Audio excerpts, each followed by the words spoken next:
And I think that's going to be super interesting because we all agree in general that community is the superpower of Web3. It's not just DAOs, it's Web3 in general, right? Where else can you vampire attack OpenSea airdrop tokens and have a $3 billion business, right? It's basically... Welcome everybody to the Creek Podcast, your show for DAO insights and deep dives. The DAO space is hard to track on your own. There's a lot happening in this space. And with this podcast, we speak to the best of DAO operators in the space who work at the cutting edge of everything that is at the heart of what we consider to be the future coordination of work. I am Abhishek Ajit, and along with me is my co-host Abhishek Sanavne.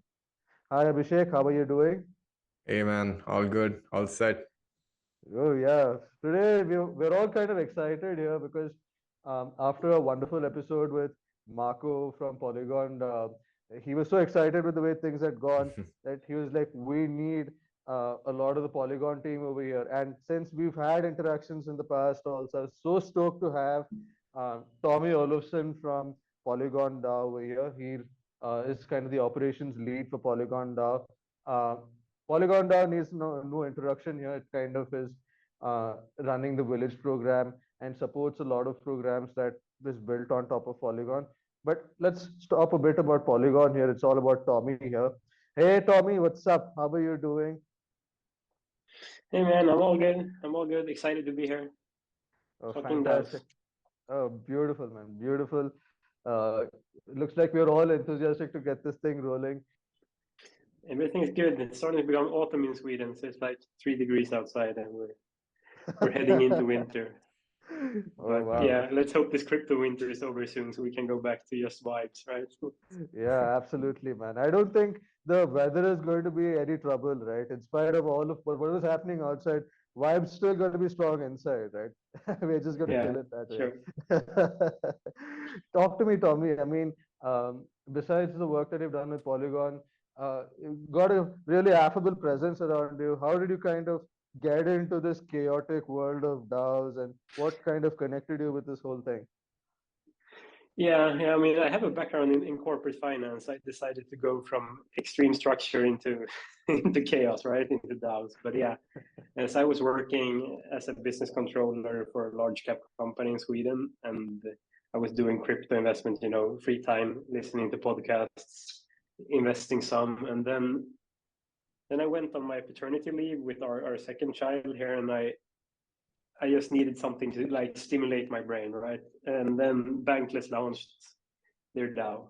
So I kind of just jumped right in, found the immense Discord with like 1 million channels in it, people everywhere. And basically we lived in those channels for a few months. And it was so inspiring, so much fun, and completely exhausting. So it was an interesting time. Hey, Bankless DAO, we were saying, with Marco the other time, Bankless DAO is like exploring Dungeons and Dragons, The amount of channels you just have to get through, it's just pretty wild. How did you get out of it? How did you like thrive in it actually? Yeah, I think, in the beginning you try to read it all, and then you kind of realize that unless you're full-time Discord, then it's going to be impossible to track all these people. So you kind of have to find your focus areas. So we got that onboarding setting pretty soon that you can just filter out your content. And I found myself working a lot with Marco Grendel in translations and marketing. I spoke a lot to Francesco Eagle and David Couros, all these people we still work with to this day. So it's amazing how it turned out. But I took up the finance background. I went into treasury. We did governance for a few guilds. I did that for a while until I had to go back to reality basically and have my job as well. Then it kind of was time to scale down because the DAO/work/family balance it didn't really work out that good. So I had to scale down from like 5 roads to 1 or so in Bankless. And then, luckily I was working with Marco, and towards I think it's basically a year ago now, Polygon launched their DAO, and he was like, hey, you really need to check this out. So we I applied for the Genesis team, and we've been building PolygonDAO ever since, basically. Oh, that's phenomenal, man. What I love about the Bankless DAO team in general is that their team is so cohesive that they're able to take it to so many different ventures and things like that. You know, the way you kind of enjoyed yourselves during that time, it's that bond never like really goes away. And you seem like you've enjoyed a lot of the time that you've worked with these people. Now, a lot of people kind of take some time to adjust to the whole DAO nature itself, coming from that sort of background. I mean, you mentioned that you had a corporate finance background, and to kind of deal with this, where a lot of people would think, oh man, we're like really reinventing the wheel here. So, what Yeah. was it like kind of getting in your hands dirty with, the DAO treasury, the DAO ops, just kind of messing around with all these DAO tools, which is, like dealing with multi-sigs and all these things. What was it like working with that sort of team at the time? And what were your thoughts when Yeah, you I mean, compare it with the world of corporate finance at that time?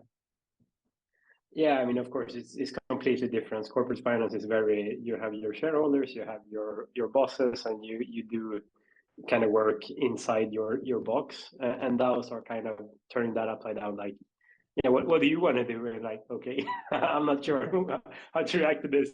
But yeah, I mean, I jumped in, and I think there's kind of two types of persons, right? Some people see the issues, and then they decide like this is too much work, and they leave. Or it's kind of like, oh man, this is an issue, we have to solve it, and you start working towards it, and you find your friends. And I think the second type of people really thrive in DAOs, especially early stage DAOs where there's nothing. And I mean, like Bankless started with an airdrop and a Discord, and there was nothing. So coming in there is basically you have to set structures, and I think we did a lot of things good. I think we did some things pretty bad, and we're trying to. I mean, we have to fix that. We're working towards that kind of evolving DAO governance nature ever since. But it's been a blast, and I mean, tooling wise, luckily, I guess I like tech, so I like trying stuff out, trying to understand how they work. But I guess we all know that we have a huge UI kind of obstacle for people getting into Web3. I mean, just setting up a wallet and keep your private key safe is too much. So there's a lot of smart people working on that. So I hope that gets easier over time. Oh, absolutely, man. You take a look at what was the scenario a year ago with Gnosis Safe. I mean, the amount of transactions that you had to manually go through that was such a pain a year ago. And now you have tools like Utopia Labs, you have CoinShift, you have Yeah. all these tools just coming in. That's the beauty of the space. Now, I mean, when there's potential, there's just a lot of startups that just come in and really change the game with respect to how you kind of interact with all these things. And uh, this space is also just trying to come in and really bring the masses to kind of get them savvy with what's going on with the DAO and the tooling itself. Recently, we had an episode with Alligator from WGMI DAO, where their team and along with some other DAOs, what they're doing in DevCon is they're essentially doing very simple things. Anybody who's coming into DevCon who may not understand what crypto is all about, they just use them to do simple things like how to start a wallet, who are the best people to talk to in the DAO space, and what is a Gnosis safe, how do you contribute to a DAO. The ease of onboarding people is just becoming easier with time. But you come from an era where everything was being built while you were falling. Yeah, Uh, building the plane while flying. Yeah. yeah. So, with that experience, what you kind of went to PolygonDAO, what was the whole ethos like there? I know you had a lot of the bankless people kind of be the Genesis team, but there was like two different visions. You had Sandeep and all these people over there. What was your experience like, and what is the sort of work that you are trying to enable for Polygon? Yes, I mean, the grand plan is always to decentralize kind of the ecosystem and the community to build a sustainable ecosystem where possibly Polygon is a bit more hands off than currently. I mean, if you look at something like Ethereum, there's no real. I mean, Ethereum Foundation, they do grants, but they don't do a lot of them. And there's a whole ecosystem who take care of itself and builds on top of the giants. I mean, Aave, you have Uniswap, all these big protocols help the ecosystem grow. And I think that was the long-term vision once we started the PolygonDAO. So we very much got to work on building out, you know, how do we envision support programs will look on Polygon. And we kind of started with grants, as you do. I mean, that's the obvious choice, right? Get projects in, help them see what they need. And we have since then evolved a lot more towards what we call vouchers, which is basically, you know, paying our partners directly for providing audits, providing marketing, whatever it might be. But it kind of helps us in a lot of aspects. I mean, regulatory, it's much easier to pay these large corporations than it is to pay random multisigs on the internet. We generate business for our partners. I mean, we're trying to build an ecosystem, so why not benefit that ecosystem? And of course, we get to make the correct connections for the projects. They don't have to go out and, you know, search around who's the best auditor. It's like, yeah, we have a connection here. You can go to talk to them. They'll bump you in the line. They'll give you some priority because you have the stamp of approval. And that's where we are currently. We're trying to build the entire roadmap, you know, from hackathon winner or starting a project into getting that first seed round down. So I think it's been very inspiring doing that.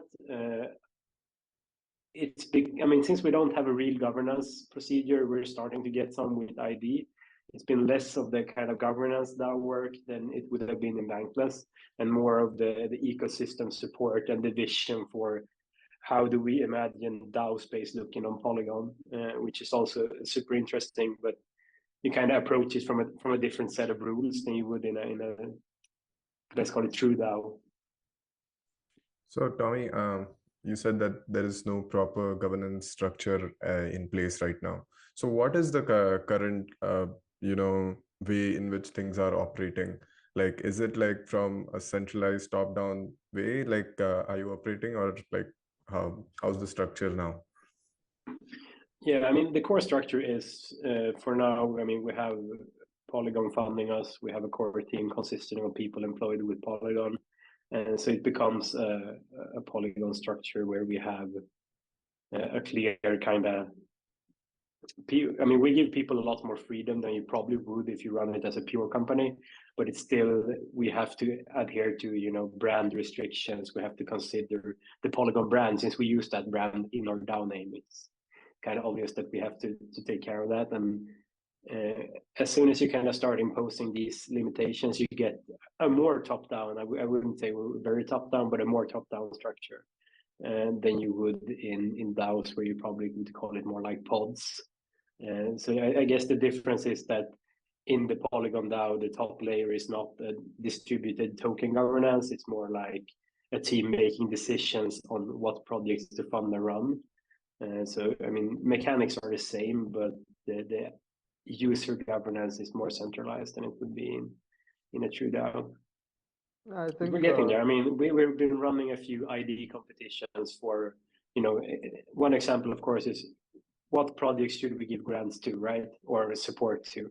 And we did that with the launch of Polygon ID. We had this competition for the bounty, and we let the community vote using their CK ID on where should we, you know, direct our support. And I mean, that's something we would like to experiment a lot more with to get the ecosystem on board. And then if it's going to be users voting, or if it's going to be the projects that will co-fund the grants, or whatever it might be, we're really looking to decentralize this process. Yeah.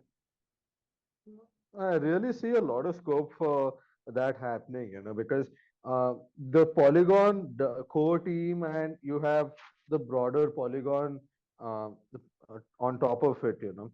They've done so much to kind of seed a lot of projects within the ecosystem. I would love to see a phase where the sort of projects that have done well, you know, when that day comes, you know, when a lot of projects would have done well, you could kind of have like a delegate system where the key people of those projects who succeeded on top of Polygon could come in and be like a steward for the sort of grants that is kind of put into the system someday.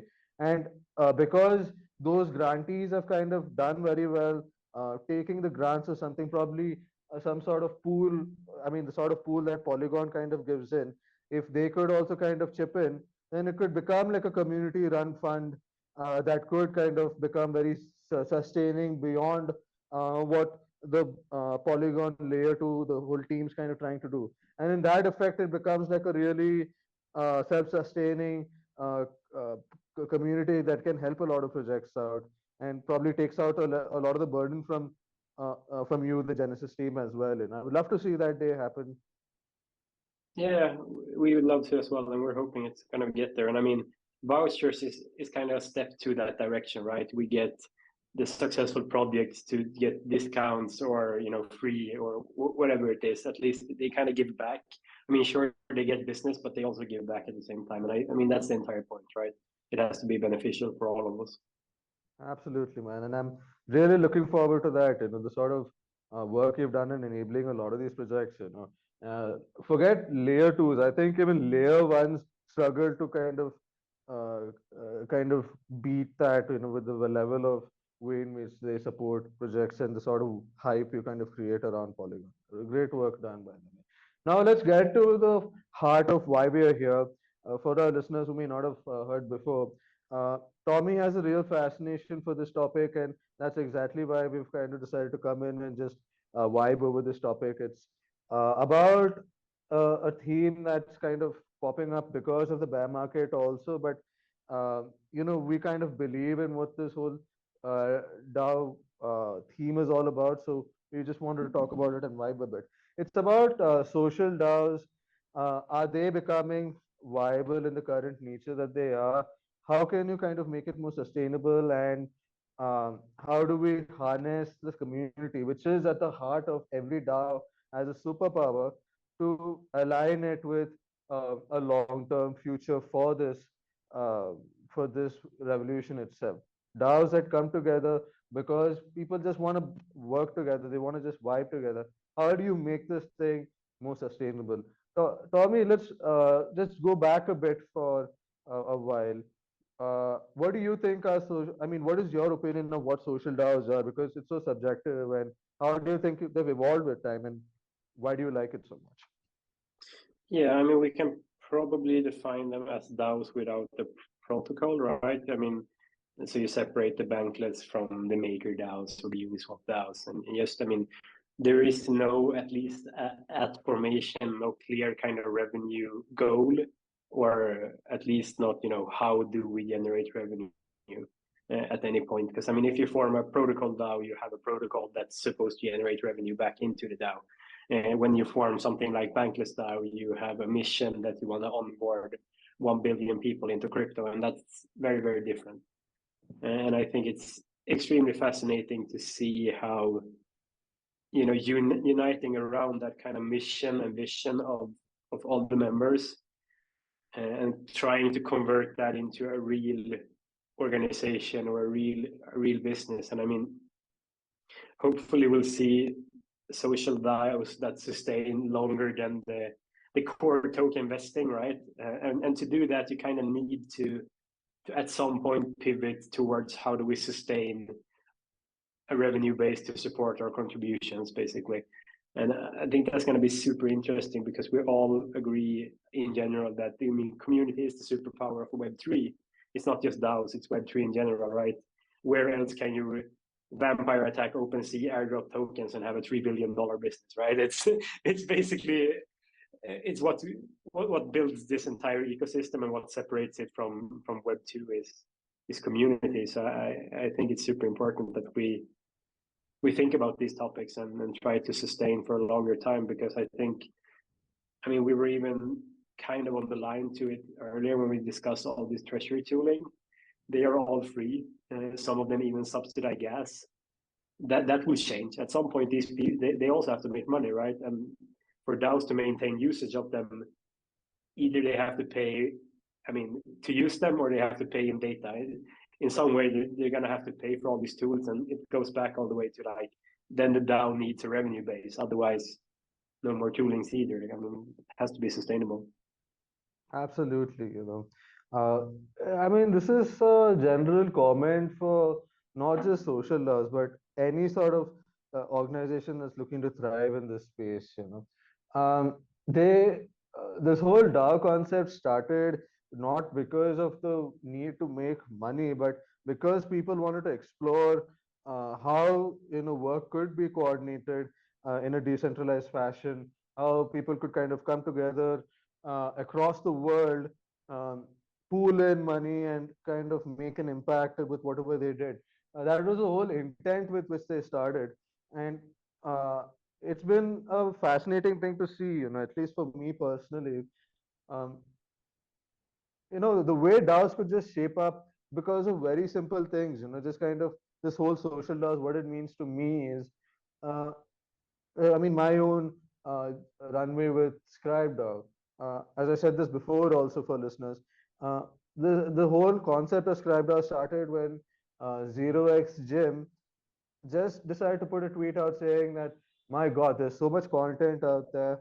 There's this fascinating piece that is pretty long, but I don't have the time to read it. So if there's anybody outside who can just summarize this, I'm willing to pay $5. And not $5, but some a decent amount of thing. And then that small little idea kind of metastasized into uh, there's so much content out there. Let's kind of summarize this, and a community was formed around that. What some people, they were like, they wanted to experiment with, okay, there's this token concept. How can we create a community that's like very curated and has a lot of vibes? Let's experiment with token gating as a way to build a better community. And that's how you got FWB. I mean, FWB came in, they kind of vibed together, they bought in a lot of concerts, and the aspect of making it very um, sustainable was not the major driver at the point. It's just that we wanted to build a community that mattered. Do you think uh, social DAOs, uh, kind of should be continuing this way? That okay, fine, let's just come together as a community, let's vibe. Uh, is that the way to go going forward? Or when a community comes together, should they always be thinking, okay, fine, when we come together as a community, we should start off with the foundation of trying to make it sustainable? What are your thoughts on that? No, I think definitely you should start around the vibes or around the mission. I mean, you should start with the question, how do we onboard 1 billion people into crypto?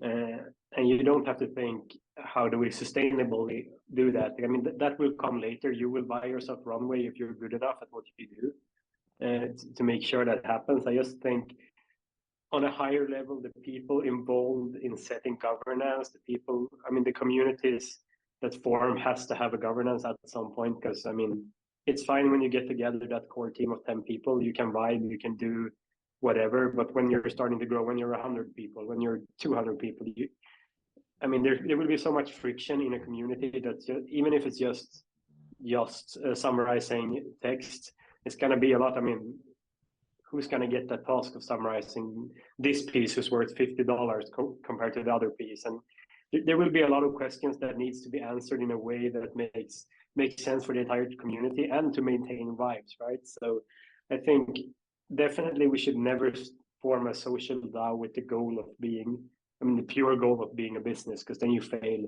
I mean, the entire thing failed from the start. I think there's enough speculation in the crypto space that will come automatically. People who want token value to go up. I think the more important part is that when you start your DAO, you have sustainability in mind when you set the governance procedures, because these things are kind of hard to change, right? If you set a payment level of 100, and then you realize at some point, like, oh, we're going to run out of our own tokens, we need to reduce this. I mean, in a social DAO, that's friction. And one of the problems we have in social DAOs is that they're social, right? So it's easy to say yes, you're going to be a friend, you're going to be popular. It's very hard to say no, because then you're the guy saying no. And I mean, many of us see DAOs remunerate like Coordinape, and Coordinape is an amazing tool to spread remuneration, but it's also a tool that benefits the popular. and not the people saying no because it's the good of the DAO in the long term, right? So I mean, that's kind of the core problem of social DAOs, is that we haven't really found a model where the long-term goals, even the long-term mission goals, is what's going to be premiered. It's going to, in general, you're going to premiere what people want right now because it's easier to say yes than it is to say no.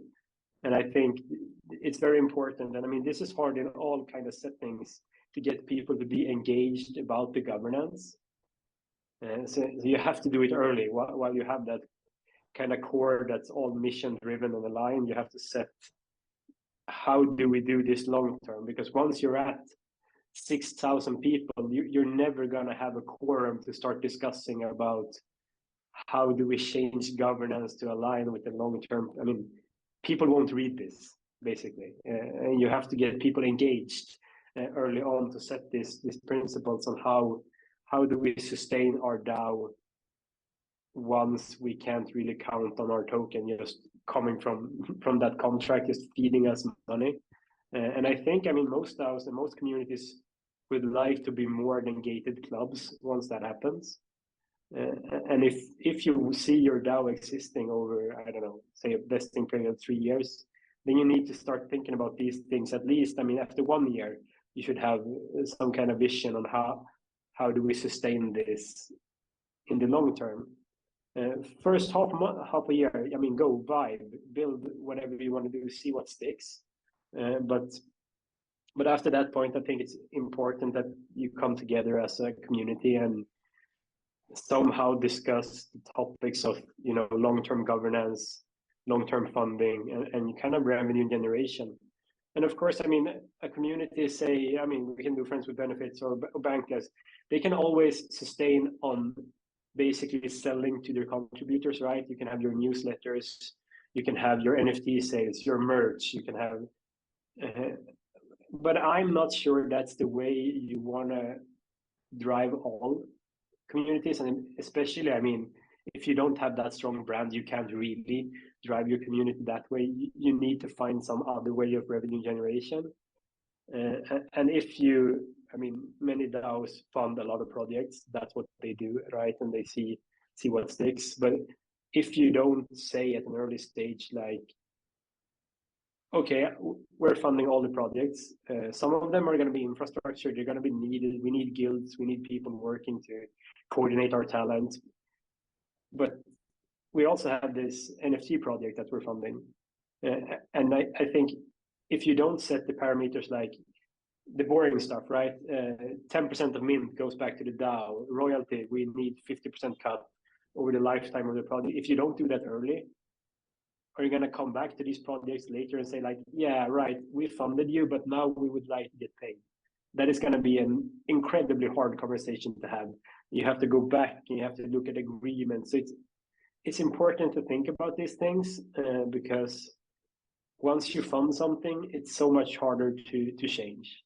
It's so much easier to change somewhere early because then there is still dependencies and you still have runway if you don't, I mean, succeed. So I think making the boring stuff count is very important, also for social DAOs, because they need to be sustainable. Absolutely. You know, a lot of these DAOs, I mean, you kind of see them kind of trying to be viable after a degree, right? I mean, let's take FWB. I mean, when you think of social DAOs, you can't get bigger than that. FWB, it started off as trying to set up these concerts which are like token gated only, and then gradually it just tried to find a business model that was viable. It started off coming out with a tool called Gatekeeper, where they open source that token gating access to any other community that wanted to kind of host these sort of events. And they're trying to come up with a lot more avenues to kind of make that sort of revenue. But that was never in the plan for them. It just kind of evolved when the sort of community it became so popular that they wanted to monetize it. A16Z put some money into it, and they were like, "Oh no, we gotta make this thing viable now." But the thing is, Um, I read about it a long time back. Just correct me if I'm wrong a bit, but a long time back, probably a couple of months back, there was a lot of friction on Twitter about FWB. That the whole vibe had just kind of gotten lost. This was a couple of months back, okay, and there was no reason to kind of hold FWB token because the whole vibe had kind of died. So social DAOs, uh, I mean protocol DAOs or any other major DAOs, they are kind of blended by their vision. I mean, they have this uh, thing to be really serious. They care about the vision, and so they can put in the structure, they can put in the governance, all these things. Um, you kind of allow it for that sort of room because you want to perfect and you want to speed up to that vision. But social DAOs, they're a whole different ball game because uh, because all that things uh, shouldn't precede the vibe or shouldn't precede the community really enjoying themselves and things like that. So when you bring in that sort of structure into that, it just kind of ruins that. So the problem with trying to bring in that sort of social mechanisms to kind of be viable is um, people who are just coming in to have some fun, uh, they shouldn't lose that touch about what made it fun in the first place. And the sort of governance and all of that, uh, it should be kind of in the background. The way we use Android right now, I mean, there's so much happening behind the scenes, so much innovation happening in the scenes. But as a user, I don't care. I'm just using my app. Uh, do you think, see, even though it's a DAO, uh, if we are putting the vibes first of a social DAO, the governance is something that is to be done by the community. But should it be at the focus of attention within the social DAOs? Can we see like a good blend there, where governance is not taking up a lot of the attention of the community? It can be in the background. You can have your space to kind of deal with it in a collaborative way, but at the heart of the attention is the community really thriving well for that. That's one question I wanted to have. Can governance be done in such a way that, oh my God, there's a snapshot what's happening now? All, the entire focus shouldn't go there. And secondly, should business models, be uh, thought of in a way where, you know, it's not about, I mean, sustainability counts, but it should be blended with the community vibes and whatever is taking it towards his mission. It is aligned completely with that. What are your thoughts on that? Yeah, I mean, it also depends a lot on what you're funding, right? I mean, if you're doing only events, you're FWB, you do events, and then you realize at some point, like, oh wait, people want to sponsor our events. Okay, yeah, I mean, how much of that sponsorship goes to the person who found the sponsor? And I mean, it's just questions that will arise. So I don't think it has to destroy vibes, but I also think if you don't set that governance framework early, you're looking at possible, infectious points down the line when suddenly I bring in a sponsorship for 100K and I was like, yeah, but I want half. Because I brought that, and then suddenly the vote says, no, you get 15%. And we had no clarity on this before. So I'm leaving because I get, yes, 10% of what I want. And I think you need to set these rules to avoid those kind of conflicts down the line, especially if you blow up. Because doing governance after you blow up, as we try to do in Bankless now, it's super hard. And people they're here to vibe. As you say, they're vibing. And then you do a committee, right? So you fund some people to do governance. But the problem is now that they bring a proposal out to this vibing community and no one wants to read it. Then, okay, why do you have a DAO? Then you should just buy a membership to a social club run by someone else, right? Because that's what you're doing. It's important to kind of include vibes into your governance somehow. I mean, we're trying to use Yoke DAO right now in Bankless. So basically just getting everybody to submit proposals into the governance pool and see, okay, what's important for the wide area of members, because even in vibing DAOs, I think governance kind of gets centralized if nothing else, by the fact that every time you vote, you already have a proposal. You vote at something. You never get to set that proposal yourself. And that's kind of hard because then at some point you have a centralization vector that is the person or the few people writing those proposals. And sure, I mean, it's easier to sustain vibes if you only vote yes to proposals given to you by, let's call them core team members. But is it in your interest long term to do so? Because you are reducing yourself to just a club member and not kind of community governance participants. It depends a bit on how you view DAOs, right? Because if you only want to vibe, then the social club aspect is probably very beneficial to you. And then you can look at something like Bored Apes. You buy a Bored Ape, you are a member, and you can go just vibe. Someone else will do everything for you. And I mean, in essence, that is a social DAO, right? You're token gated. You have you get ApeCoin, you get everything. So you have basically everything, but you don't have to be part of governance if you don't want to.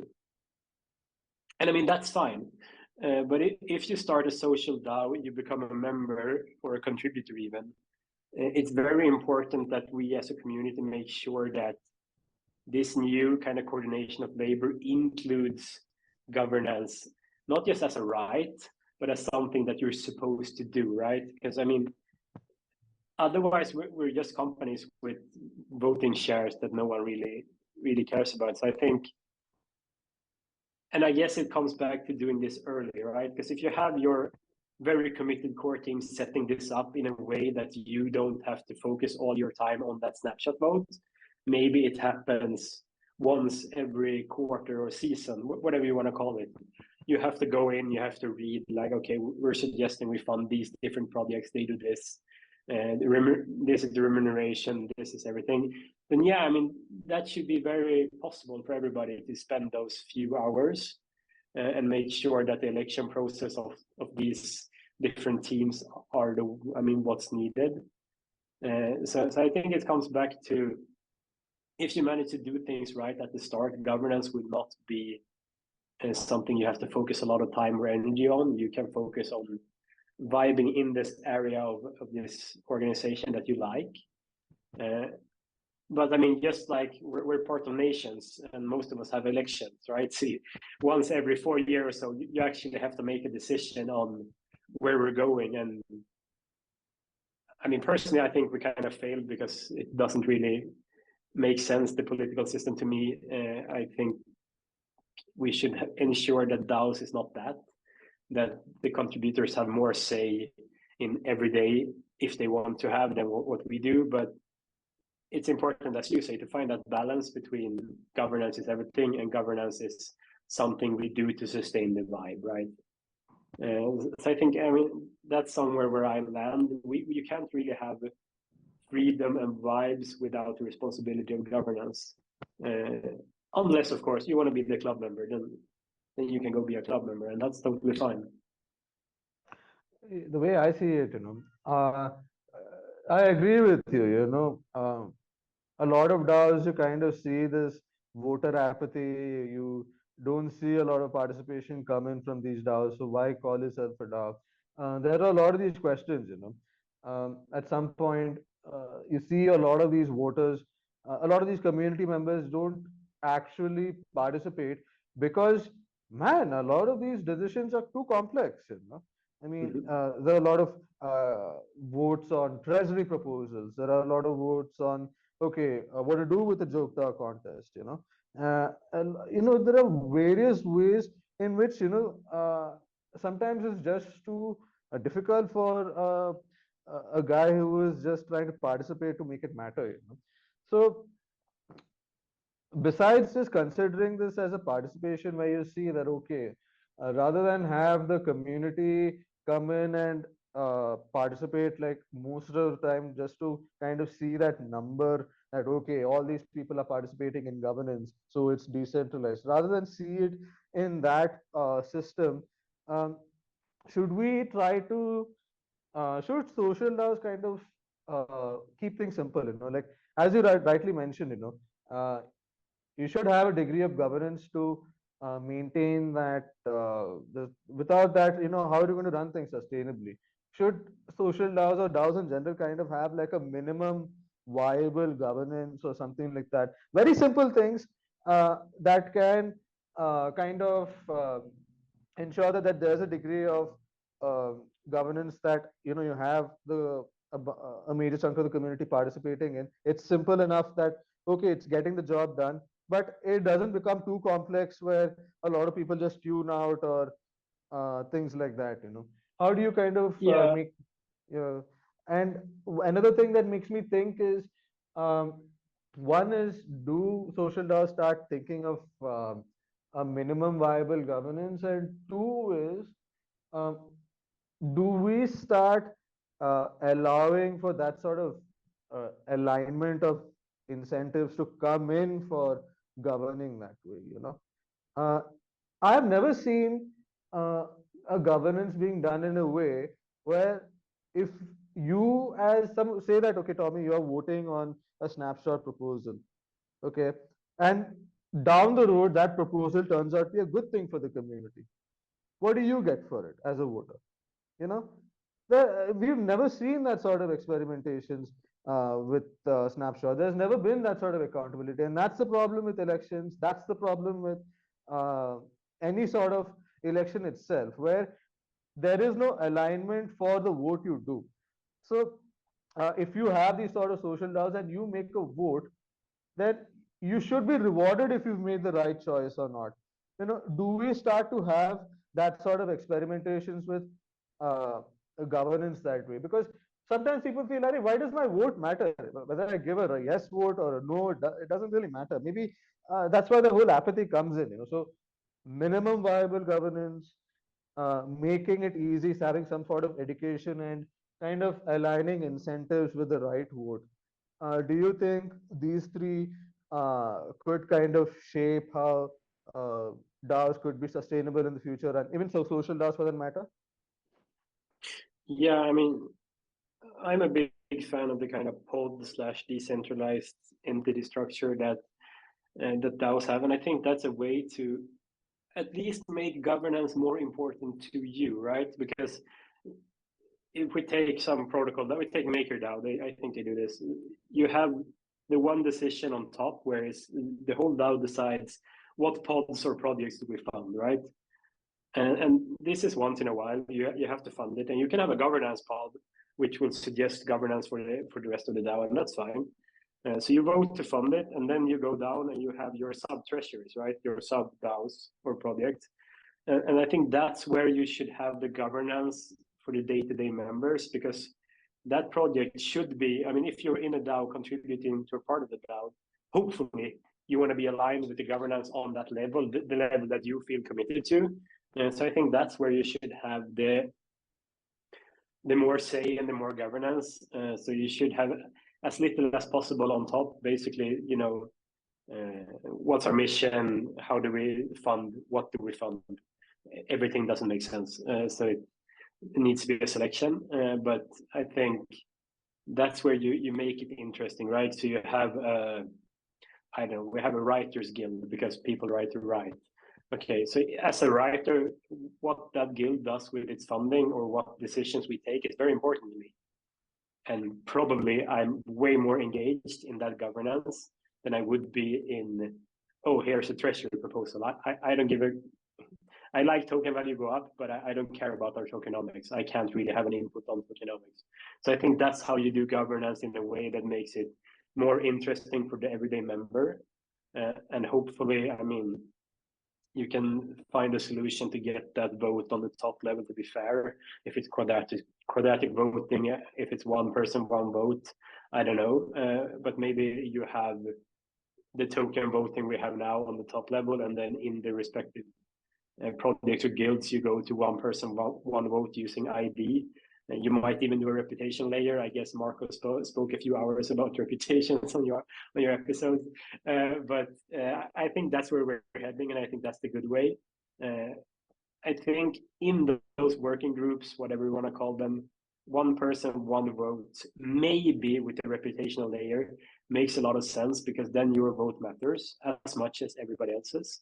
But since we do have capital, we do have a token, we have investors on the top level, maybe that doesn't make as much sense, because how do you get a 16C to invest if they have no say more than no? So I think that's the way you're going to do it forward. And I mean, everybody vibes with the initial idea of rewarding the correct choices because it makes sense logically.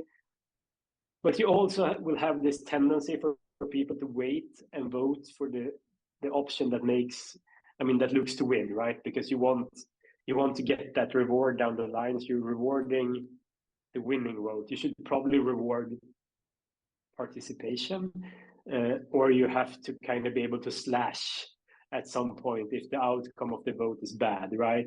And to track most of these votes on chain will be a bit complex. And I mean, if you're going to make an evaluation, was it the correct decision to fund this project? I mean, how do you even do that? Is it purely based on what return that project made? Maybe, but doesn't make sense for a social DAO, probably not. So I think it becomes very complex. I think you should probably reward. I mean, you could even do it like, if you don't vote, if we only have one snapshot vote per season, if you don't vote in that, then you're disqualified from being in the coordinate round, because I mean, it's just a simple way of getting people to actually do something. If that vote will matter, even if they vote just to get remuneration, I mean, I don't think that's the best idea. I don't think that's the best way to go.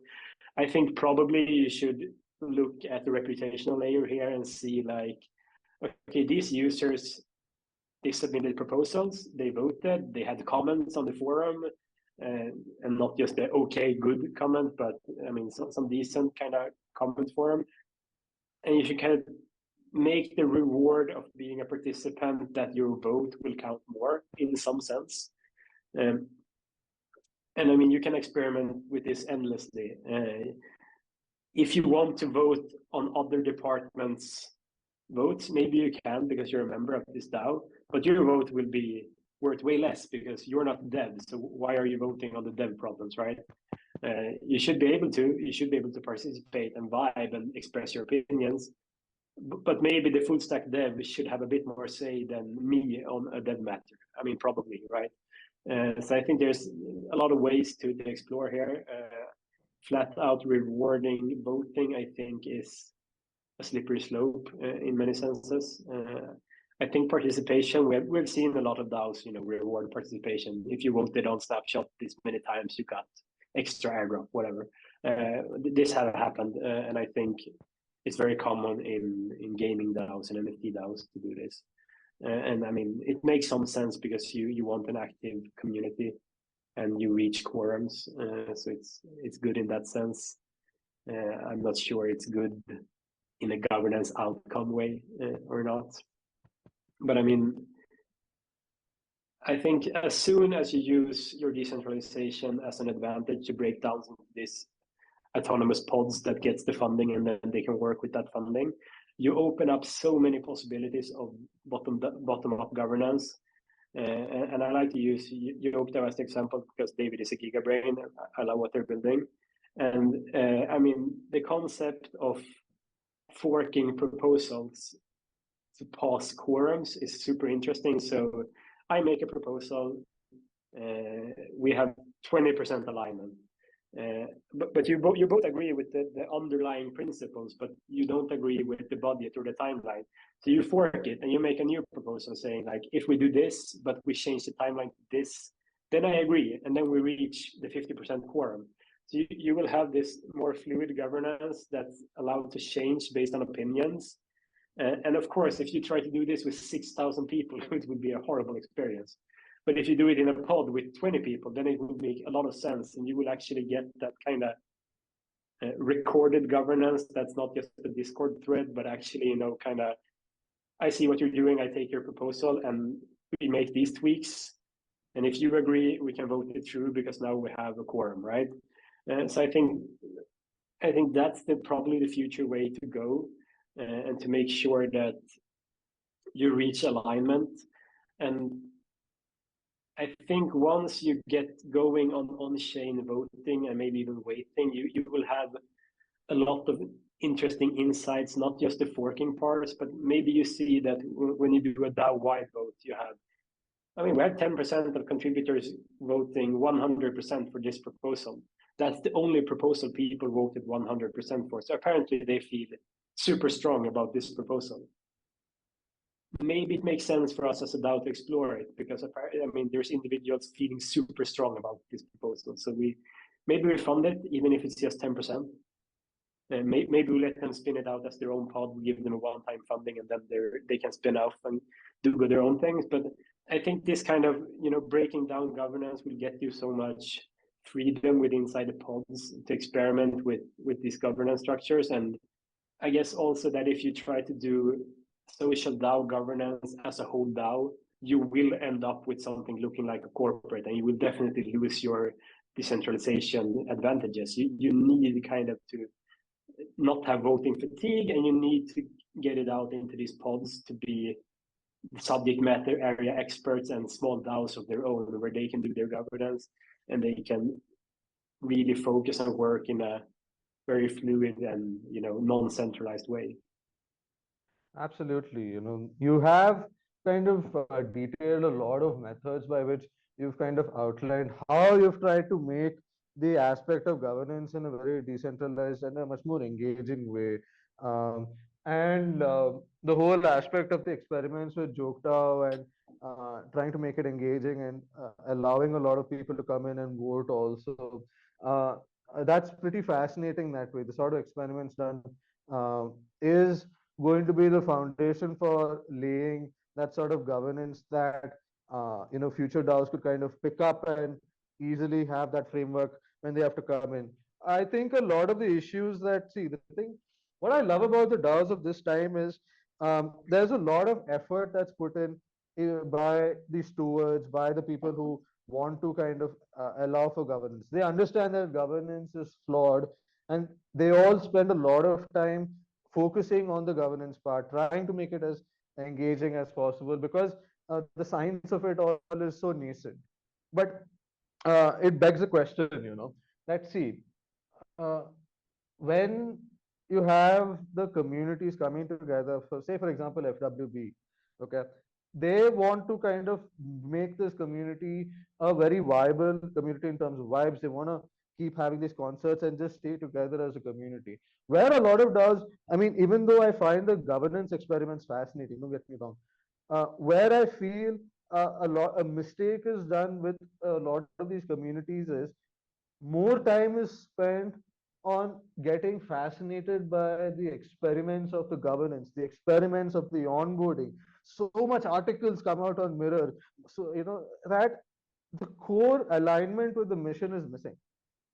Because you spent so much time focusing on the governance, we got to get the governance right. We got to get the onboarding right.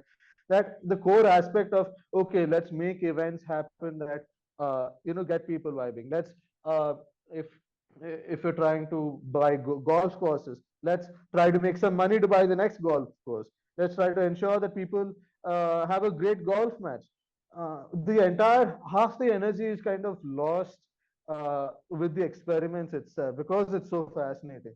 So uh, that's the thing, right? I mean, uh, should there be these pockets, where even though you have these sort of DAOs and you understand that, okay, governance is flawed, let's try to work together. Do you, does the whole DAO, I mean, you can kind of have a certain discussion, but does it have to be, uh, does the entire focus should be really intense to kind of get into that? How do you maintain that balance where you're able to focus on these things on the core mission itself without losing your touch about the whole governance aspect? I mean, what are your thoughts on that? I think that the best idea we've seen so far is basically you have a governance pod, right? So the people that want to do governance, they go into the governance pod, and that pod makes suggestions for the DAO to either approve or not approve, and then you try to focus the rest of the DAO's energy onto the mission. And I think big DAOs most of the social DAOs included have they become too big too fast, right? Because they try to do everything. I mean, let's go to Bankless where I've been spending a lot of time. I mean, yeah, the core idea is to onboard people into crypto, but you have a legal guild, you have a dev guild, you do NFT development projects that you fund. Will the sniping tool for the NFT market help us onboard people into crypto in any way? Probably not, because if you're sniping NFTs, you're already into crypto. Is it fun? Yes. Did we do it because it's fun? Probably. Was it a good business? Potentially. Should we have done it? Probably not. Right? I think, and it comes back to this kind of setting the principles early. If you set the principle on what projects you're funding and how you're trying to become or reach your mission, then reasonably you never fund these projects, right? Because they should never really go through your process. And I think that's where we have to come back to all the time. You have to, as early as possible, or make your reorganization later, try to hone in on that core mission to be able to sustainably do vibes, because you won't fragment your community as much if you focus on your mission. You probably will have way more people aligned. You have slightly less members, most assuredly, but I don't think the goal of social DAOs is to reach everybody. I mean, if Bankless DAO wants to onboard 1 billion people into crypto, it's not going to be into Bankless DAO, because you can't have a DAO with 1 billion people. It's going to be completely unsustainable, right? So you have to find the mission and your community size to go along with that mission based on the principle you set at the start. So I think those principles is going to be the most important thing you ever do, because if those principles doesn't scale, then neither do you. And if those principles allowed for flawed direction, then you're going to have a large headache going into your 5th season or whatever it is, when you realize that, okay, now we have 25 projects and 5 of them are infrastructure, which we need, but only 2 of them are kind of focusing on onboarding crypto users. And we're focusing 70% of our resources on building cool shit, but they won't onboard people into crypto. So I think that is always going to be the problem. It kind of circles back to this kind of yes-saying mentality, right? Our governance rewards people being popular, and people want to build fun stuff. Even if Bankless DAO is not the place, they will ask for funding, and the DAO will approve it, because it's fun stuff, right? So I think if you set that early kind of core principle that we don't fund things that aren't aligned with our mission, unless it's infrastructure to kind of make sure the DAO runs, and then it's much easier down the line to maintain vibes, because you don't have to decline all these projects and you don't have to shut people down. You can basically just vibe on trying to get more people into this space that we all love, and I think that's how you have to do it. And if you fail at the start, you're going to have to build it more like a company, because you're going to have revenues to sustain all those branches that you created along the way that maybe doesn't really contribute to your core ideas, but now they're there and you funded them for 6 months and people are actually working. So you kind of have to continue to fund them, because otherwise you're going to cut people out of jobs, and that's not going to be an easy vote to pass in it out, right? So it's very hard. I mean, that is always going to be a tough conversation, and especially with this bear market, so much layoffs happening. That's not an easy sight to see. And you're right, I mean, we got to have this sort of thing set early, try to have that sort of frameworks for governance kind of set in early, so that it becomes easier to allow for that sort of participation and sustainability come in.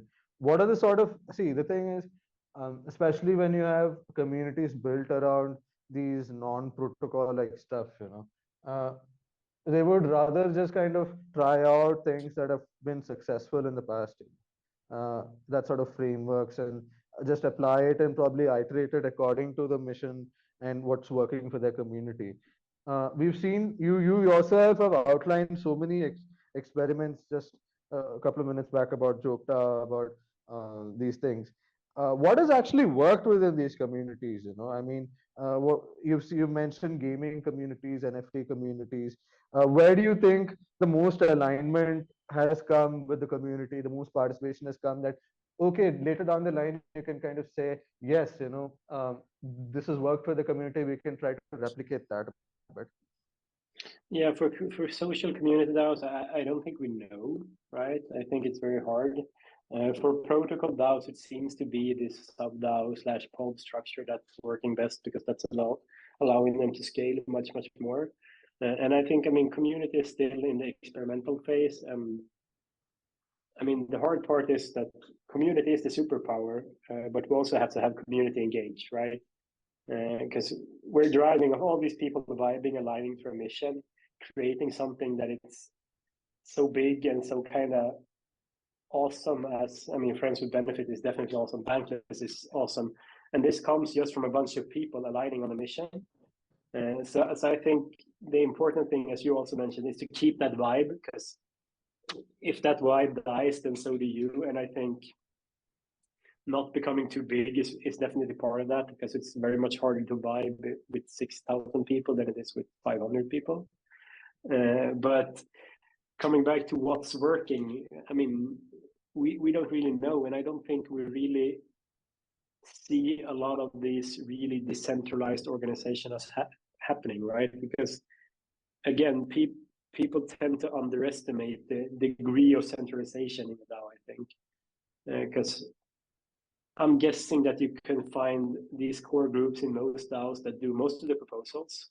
And when you do the proposals, you basically set the agenda on what people can vote for.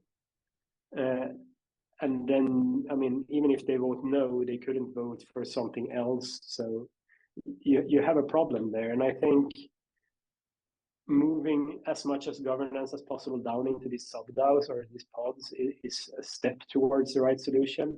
But even there, it's important to figure out, how to get everybody's votes is important, how to get everybody to be able to add the proposal, add their flair to what we're doing, also on a DAO-wide level, because in the end, what's going to fund things, if that's that framework, then we always have to have a sanity check on that framework, right? You can't just say, okay, we have a governance pod, they will do governance. It will not work, because then you're giving all this power to these people. It's the same with tokens, right? If we keep doing one token, one vote, then in the end, the core contributors in the beginning, they will make so much tokens that they will run the show in the end. It's what's happening in many DAOs. You get token concentration to these core members, because of course they work basically full time, so they should get paid. But we keep paying them voting tokens and voting rights. It's kind of a flywheel effect that they get more and more power, and it's important that we try to get away from that. So pod governance for sure, reputational layers maybe. For me, a token of a social DAO doesn't really make sense unless you have something to use that token for. I think ID and reputation makes a lot more sense, because there's no real need for ownership, or there's no real accountability. There's no profit sharing, at least not in the start, that needs to be divided by the voting rights. I think, move away from tokens if you can. And if you have a token, you need to find revenues. We see, I like the tokenomics from, Metaverse MGH DAO. I don't remember the full readout, because they actually had, the classic system where they distribute tokens, they were burning tokens, but then they realized, like, our revenue can't sustain this, so they stopped. It's like, there's no more staking, we don't have revenue to do this. And I think that's the sanity check we all need. Like, okay, now we have this way of doing things. Can we sustain that? Or are we building a kind of vehicle that we can never sustain? And if we are, how do we change it so we can sustain it? And once you do that, I think you will figure out a lot of the problems that you have with your governance. And maybe that is that, okay, the token isn't governance anymore. The token is just a way to get membership, sure, because you need people to absorb the token. And then the token has to either provide you with benefits or accrue value over time. I mean, that's the ways you can go. And if it's none of the above, then you probably have a problem in the long run. And we see now in bear markets, right? Social DAO tokens haven't been doing great, to say the least. And then you kind of implicitly increase your burn rate because people want to get paid. In the end, they don't want to get paid in voting rights. They want to get paid in something they can actually use to live if they're going to do it full time. So I think there's a lot of problems to be solved there, and I think it has to start with governance, even for the social DAOs. No, I think that a lot of these questions pop in because the way we've kind of experimented with uh, DAOs itself is like so nascent, right? It's only been like what, a couple of years. We've always experimented at the protocol layer for how do you this whole conflict between miners and the people who run a node and things like that. But this sort of equation of DAOs and communities itself is like so nascent. That's why all these questions are just popping in. And what, as you mentioned, rightly mentioned, fascinating was the aspect of adding in a reputational layer for the tokens that you mentioned. We don't need one token, one vote just kind of failed. So how do you align that sort of incentives with the right voting mechanisms? Maybe social tokens don't, sorry, social DAOs don't need that sort of tokens. They just probably need a viable form of governance that they implement at the start and just allow for decent revenues to come in from whatever works with the community to ensure that they're sustainable.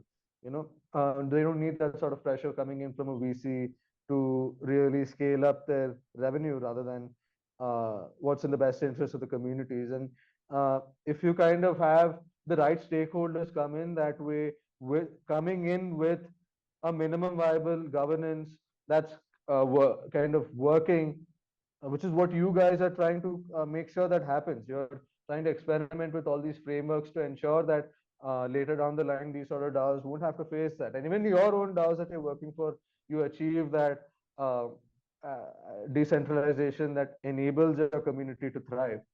And with that, we kind of come to a close. It's been a phenomenal conversation that we've had. The sort of you just know that, wow, you've been so passionate. You've tried your hand experimenting with all these things in the governance side of things that there's a lot there. You've been handling operations with Polygon and all, trying to make sure all these experiments also a really passionate conversation, man. It was really fun talking about the whole governance side of things with you. Where can people follow you and any other initiative that you care about? Yeah, I mean, people can follow me on Twitter. It's Olofsson_Tommy, and I think that's the best place to get a hold of me. I care about a lot of projects. I mean, joked out. Obviously, I mentioned them a few times. I think that's really fascinating. Bankless, obviously, those are my core communities, except for Polygon. I think we have a lot of interesting projects coming through what we call Polygon Wonders at the moment, which has a few DAOs in it. Engaged DAO, as I mentioned, I think it's a fascinating approach to kind of developing the metaverse. We all hope that it will become a reality at some point.